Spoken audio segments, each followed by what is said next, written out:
Espace TV, le 22h.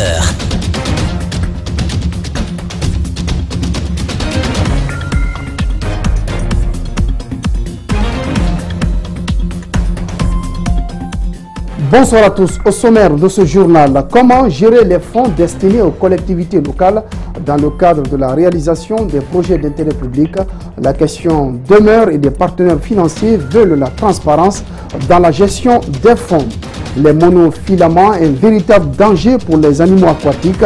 Ces filets de pêche restent toujours utilisés dans les eaux guinéennes en dépit d'une interdiction par les autorités. Reportage à suivre avec Mamadou Kalisso. En Égypte, des plages vierges situées au nord du pays sont confrontées à un danger lié à l'existence de mines antipersonnelles. Voilà, merci de nous rejoindre et bienvenue à tous. Les institutions internationales exigent de la transparence dans la gestion des financements qu'ils octroient pour le développement des collectivités locales. Et puis nous nous intéressons donc aux directions de micro-réalisation qui travaillent dans l'appui et l'élaboration technique des projets de développement communautaire au niveau des délégations spéciales. Ce service est l'interface directe entre les collectivités et les partenaires au développement. C'est un reportage de Makiso et Ibrahima Souma. Les collectivités locales qui travaillent dans tous les secteurs de développement ont pour interlocuteur direct le service de micro-réalisation qui les appuie dans l'élaboration technique des projets de développement communautaire. Quelques difficultés enregistrées freinent souvent la mise en œuvre des programmes annuels d'investissement. C'est les moyens peut-être logistiques et c'est les subventions qui peuvent nous aider vraiment à faciliter le travail sur le terrain.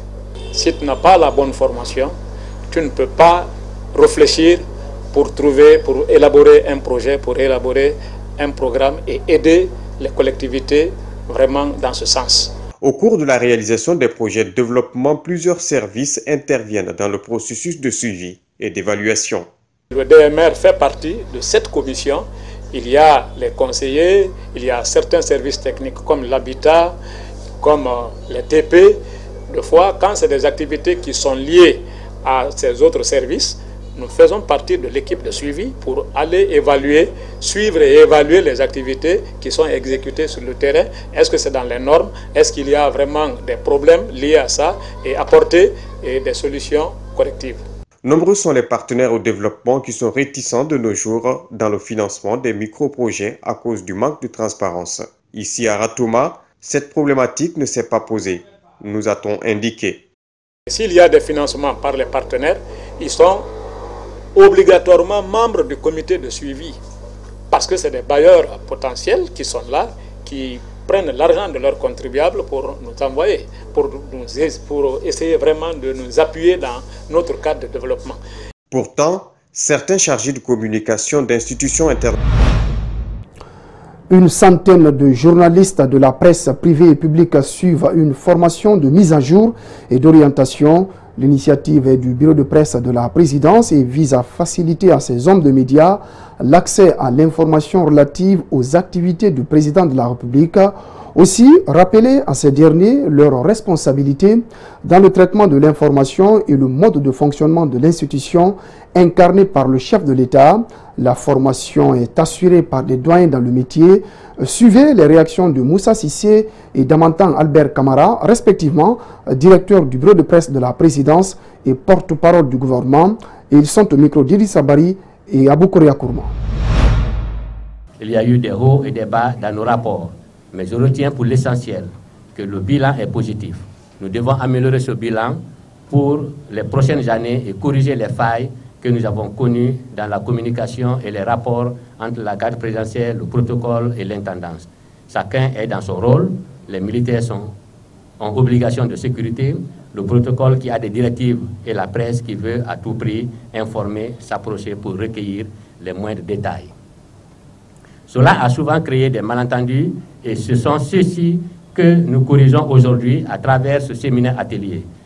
Je souhaite que ce type de rencontre se répète, pas seulement sur ces thèmes-là, mais sur d'autres, de manière à améliorer de manière générale notre système d'information, l'environnement de notre système d'information, et qu'enfin on donne aux Guinéens ce qu'ils méritent, une information de qualité, équilibrée et qui permet de faire face à nos nombreux défis liés à notre développement. Clôture ce vendredi à Conakry du forum tripartite du dialogue social de la CEDEAO, organisé par le ministère de l'enseignement technique, de la formation professionnelle, de l'emploi et du travail. Cette rencontre d'échange a permis aux participants d'échanger sur le travail décent et la migration des travailleurs au sein des pays membres de la CEDEAO. Compte rendu, Idrissa Bari, Kianosé Douba. Créé en 2011 à Praia, au Cap-Vert, par les chefs d'État de la CEDEAO, le Forum tripartite du dialogue social a déjà porté ses fruits. L'organe a contribué à l'adoption de la Convention générale de la sécurité sociale et au plan d'action contre le travail des enfants. Toutefois, la réunion de Conakry a permis de soulever des difficultés majeures qui risquent de compromettre le mandat du Forum si des solutions adéquates ne sont pas prises en compte. On appelle à la compréhension et à l'implication du président de la commission de la CEDEAO et des États et des chefs d'État et de gouvernement afin de tout mettre en œuvre pour doter le Forum du dialogue social tripartite d'un secrétariat permanent et d'un budget conséquent pour lui permettre d'atteindre les objectifs à lui assignés. Ce forum se veut un cadre d'échange et de partage pour promouvoir le dialogue social, gage d'une stabilité dans la région. Dans un monde en perpétuel changement, la situation impose que les décideurs politiques et les partenaires sociaux travaillent en synergie pour faire face aux nombreux défis du développement des nations. Nous nous engageons à susciter auprès de la Commission de la CEDEAO plus d'engagement, plus de soutien et de suivi pour dynamiser le Forum du dialogue social tripartite de la CEDEAO pour le rendre efficace afin de faire évoluer le dialogue social au sein de la communauté. Formulons des recommandations à la CEDEAO en vue de poursuivre et améliorer la politique d'information et de communication en direction de toutes les couches de la population, de créer des conditions effectives pour un meilleur fonctionnement du Forum du dialogue social de la CEDEAO. Le gouvernement guinéen se félicite de la qualité des débats tout au long de cette 5e Assemblée générale de Conakry. Le ministre de la formation professionnelle en charge du travail et de l'emploi exhorte le Forum à œuvrer pour réussir la mission qui lui est assignée. Je peux dès aujourd'hui, avec mon collègue de la fonction publique, comme nous sommes en Guinée les deux en charge du dialogue social, m'engager à faire ce plaidoyer auprès de notre président, qui est le président de l'Union africaine, mais auprès également de tous les décideurs de la sous-région, pour qu'effectivement ce secrétariat permanent ait un contenu technique, mais également financier, pour vous permettre d'aller plus loin dans les résolutions qui sont les vôtres. Une invite a été faite au pouvoir public de prendre toutes les dispositions pour mettre en œuvre les recommandations formulées à l'issue de cette rencontre pour le bonheur des travailleurs migrants dans les pays membres de la CEDEAO et de celui de tout le continent africain. Comme annoncé dans les titres, les monofilaments sont toujours utilisés dans les eaux guinéennes. Ces filets de pêche qui constituent un danger pour les animaux aquatiques sont utilisés dans tous les ports de pêche du pays, ce en dépit de son interdiction en 2016 par les autorités. Constat dans ce reportage de Mamadou Kalisso et Alseni Kamara. Les monofilaments sont toujours utilisés et à grande échelle dans tous les ports de pêche artisanale de la Guinée, notamment à Boulbiné, à Bomfi, à Kassa. Pourtant, ces filets de pêche ramassent tout sur leur passage, empêchant les produits halieutiques de se renouveler. Même usés, les monofilaments constituent un danger permanent pour les animaux aquatiques. C'est un filet complètement plastique, ça ne pourrit pas. Et quand c'est coupé, c'est dans l'eau, tout poisson qui rentre là-bas, ça meurt comme ça et puis c'est vraiment consommable. En 2016, l'utilisation de ces filets a été interdite par le gouvernement guinéen, mais sans aucune mesure d'accompagnement. Aucune disposition pratique n'a été mise en place pour son application. Aujourd'hui, les monofilaments sont importés et commercialisés dans tout le pays, au su et au vu de tous. On a remonté l'information au niveau de l'autorité supérieure qui se trouve au port de pêche de Boulbiné. Donc, cette filet, franchement, c'est pas bon pour notre mer. Dans la sous-région ouest-africaine, seule la Guinée utilise encore les monofilaments. Selon des témoignages recueillis sur le terrain, des ressortissants des pays voisins, notamment Bissau-Guinéens, Sénégalais et Léonais, profitent bien de se laisser aller en Guinée. Il pêche avec ses monofilaments dans les eaux guinéennes, exporte ses poissons dans leur pays pour les vendre aux Occidentaux. Justement, le tourisme présentement. Mais le gros problème, c'est quoi? L'État n'a qu'à nous accompagner et puis en mettant leurs sanctions. C'est ça. Si l'État nous accompagne, mettre leurs sanctions, mais personne ne va dévier cette sanction-là. Selon certains pêcheurs, il existe d'autres types de filets, mais à faible quantité. Et ceux-ci coûteraient 2 fois plus cher que les monofilaments. Si rien n'est fait, ces filets risquent de faire des ravages parmi la population halieutique. Direction l'intérieur du pays, le grand marché de Sahara, situé dans la ville de Kamsar, se trouve dans un état piteux pendant la saison pluvieuse. Les populations de cette cité industrielle, après moult cris de cœur, restent confrontées à ce manque criard d'infrastructures dans l'enceinte du marché. Les usagers de ce grand lieu de commerce vivent dans des conditions pénibles en dépit des retombées minières que perçoit la localité. Suivez ce commentaire de Mamadou Kadia Diallo.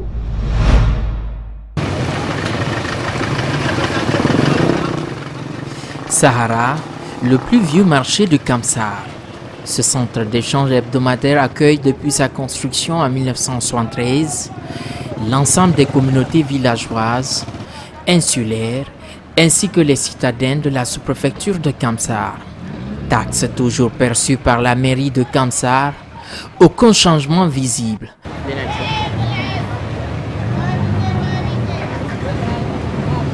La gare routière, quant à elle, reste infréquentable pendant la saison pluvieuse. Les eaux de pluie abondantes, aucun canal d'évacuation prévu. L'intérieur de la gare routière boueuse donne une impression contraire. Le syndicat des transporteurs, pendant plusieurs décennies de gestion, est dans l'incapacité de rénover ce site. Le marché sert de traversée des eaux de pluie. Les femmes étalagistes dépourvues de place, dégourdies sous les intempéries afin de faire face aux besoins familiaux.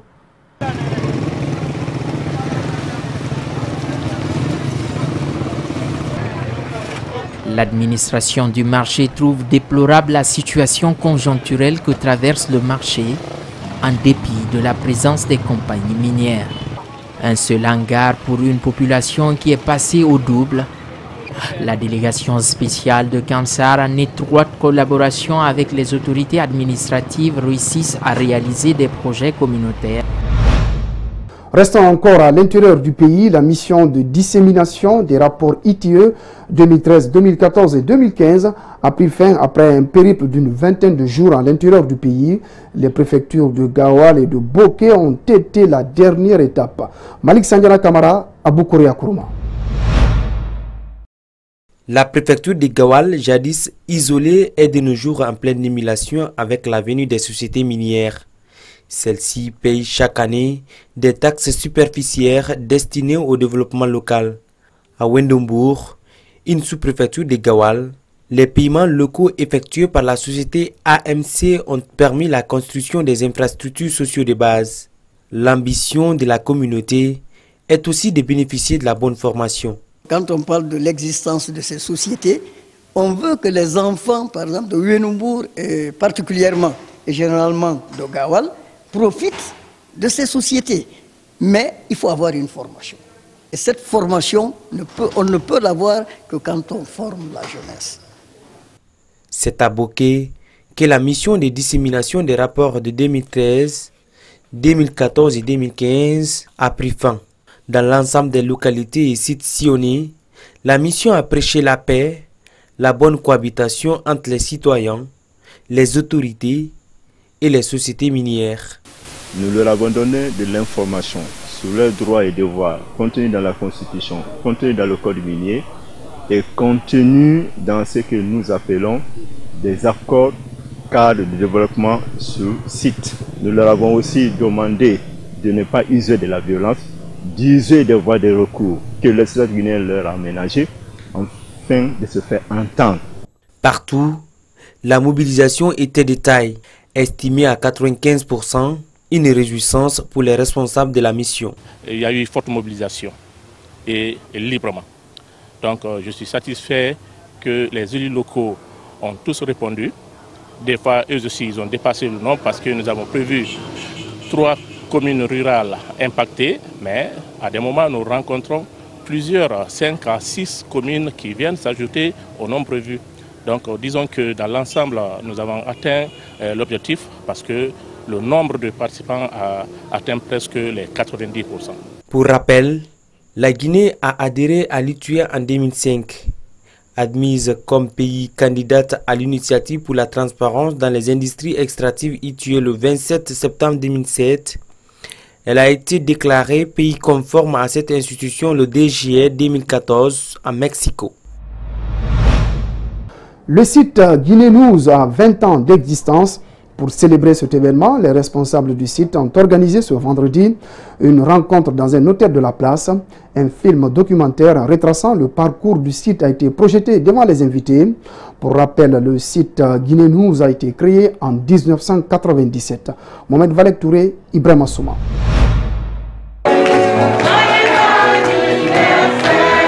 C'est dans une ambiance bon enfant que la cérémonie de célébration du 20e anniversaire de la création du site d'information Guinée News a eu lieu ce vendredi 27 octobre. Plusieurs invités étaient au rendez-vous, ainsi l'ensemble du personnel des bureaux de Guinée News à Conakry et à l'intérieur du pays. Créé en octobre 1997 par Boubacar Kababa, Bouba pour les intimes, ce site visait comme objectif, au départ, d'apaiser la soif d'information à l'étranger au moment où l'Internet n'était pas répandu. J'ai eu l'opportunité d'être celui qui a créé le site, mais moi tout seul, je n'aurais rien pu faire. Unique organe de presse en ligne au moment des faits, Amadou Tam Kamara martèle que le site Guinée News a joué un rôle majeur sur la sensibilisation de l'opinion pendant l'arrestation de l'opposant Alpha Condé en 1998. Le site a organisé en 2000 une levée de fonds en faveur des victimes de l'attaque rebelle de Guékédou. Ce 20e anniversaire a été aussi l'occasion de récompenser les journalistes du site, même ceux devenus aujourd'hui patrons de presse. Dr Youssouf Boundou Silla est le coordonnateur du site Guinée News. Ce Guinéen résidant au Canada, connu par sa rigueur et sa bravoure, estime que le travail bien fait dans la rigueur mérite une grande récompense. Réussir à bâtir une entreprise prospère, il faut avoir une certaine rigueur parce qu'on est habitué généralement ici et dans d'autres pays africains à la facilité. Avec 15 journalistes à Conakry, 20 correspondants à l'intérieur de la Guinée et 10 à l'extérieur, le site Guinée News est aujourd'hui considéré comme étant le plus grand site d'information en République de Guinée. Tanou Diallo est de la section sportive. Il alimente le site à travers les compétitions mondiales. Je couvre certains grands événements en Europe, notamment la Champions League, la Coupe du Monde, la Coupe d'Europe, et je couvre tous les internationaux guinéens qui sont là-bas. La date du 27 est dorénavant consacrée à la Journée nationale de la presse en ligne, une occasion d'aborder une fois par an les solutions, problèmes et perspectives de la presse en ligne dans notre pays. D'une célébration à une autre, les 70 ans de la maison d'édition Présence africaine ce vendredi, occasion mise à profit pour revenir sur l'histoire et le parcours de certains de ses auteurs à travers des témoignages. Alceni Bari, Lamine Silla. En 1947, Alioune Diop créait la première maison d'édition africaine appelée Présence africaine. Des auteurs comme Aimé Césaire, Djibril Tamsir Niane, Léopold Sédar Senghor et autres trouvent par la plume le moyen d'affirmer l'identité de l'homme noir, son histoire et sa civilisation. Un rôle déterminant joué par cette maison, surtout qu'à l'époque seule l'Afrique était la grande absente dans le concert des nations. Et c'était l'expression du monde noir. C'est là où nous avons publié toutes nos œuvres, non pas pour le plaisir de faire grandir la maison d'édition. C'est ainsi que les Africains se sont engagés volontairement pour éditer leurs livres à Présence africaine et à écrire des articles dans la revue Présence africaine. Donc une revue de combat, une revue de lutte, mais qui est encore une revue de construction nationale. 40 ans après, la maison d'édition continue son bonhomme de chemin avec la publication des œuvres à succès, comme Discours sur le colonialisme de Césaire en 1950, Le mandat d'Ousmane Sembène en 1968 ou encore Safin en 1991 de Lamine Camara, qui se sont beaucoup illustrés et ont hissé les couleurs de l'Afrique à travers le monde. Et jusqu'à présent, ils continuent à être parmi leurs meilleures ventes. Et cela m'a fait connaître au grand public, non seulement guinéen, mais internationale. Parce que l'avantage aussi de se faire éditer par Présence africaine, c'est que c'est une maison qui a un réseau de distribution non seulement à travers toute l'Afrique, mais aussi l'Europe et les Amériques. Le ministre de la Jeunesse a rendu un vibrant hommage à ses auteurs. Pour lui, c'est un signe de reconnaissance et le triomphe de la vérité historique de l'Afrique. Cette maison a bercé naturellement notre histoire, a bercé l'Afrique, a donné un sens à notre raison d'être. Ce vernissage se poursuit jusqu'au 11 novembre prochain. La jeune chambre internationale Koya a tenu son assemblée générale ce samedi dans la dite localité. Une assemblée au cours de laquelle les membres ont présenté les activités effectuées en 2017. Ils ont également procédé au renouvellement de leur bureau. Reportage à Djibrilba, Yacouba Traoré. Ils sont presque arrivés au terme de leur mandat. Les représentants de la jeune chambre internationale de Koya ont décidé de faire leur bilan. Ils estiment contribuer au rapprochement entre communautés et à la résolution de certaines de leurs préoccupations. Pour 2018, l'élection, les membres du bureau pour 2018 vont être élus tout de suite dans la salle. Nous allons procéder à cette élection du bureau, passer le témoin à la nouvelle équipe dirigeante. Le bilan de la jeune chambre internationale de Koya a fait l'objet de nombreuses concertations au cours de l'Assemblée générale. L'assistance se réjouit de certains amendements qui, dans le futur, permettent l'émergence de la JCI. Cette année 2017, toutes les organisations locales de la jeune chambre internationale du monde entier ont procédé à la modification à l'amendement de leur constitution. Parce que en touchant surtout un point qu'il s'agit de la cotisation. Parce qu'il faut reconnaître qu'au niveau mondial, la cotisation de la jeune chambre internationale est passée de 10,5 à 13 $. Pour le président sortant, l'année en cours a été une expérience. Il a ensuite été fortement marqué par l'implication des autorités locales pour la réalisation de ses objectifs. Donc nous avons réussi à réunir tous les établissements scolaires publics et privés de la préfecture de Koya. Nous avons fait compétir des candidates filles dans la série mathématique. Et là, nous avons réussi à décerner 3 prix. La première meilleure mathématicienne, la deuxième et la troisième. La jeune chambre internationale est dans plus de 120 pays. Plus de 5000 communautés bénéficient de ces initiatives.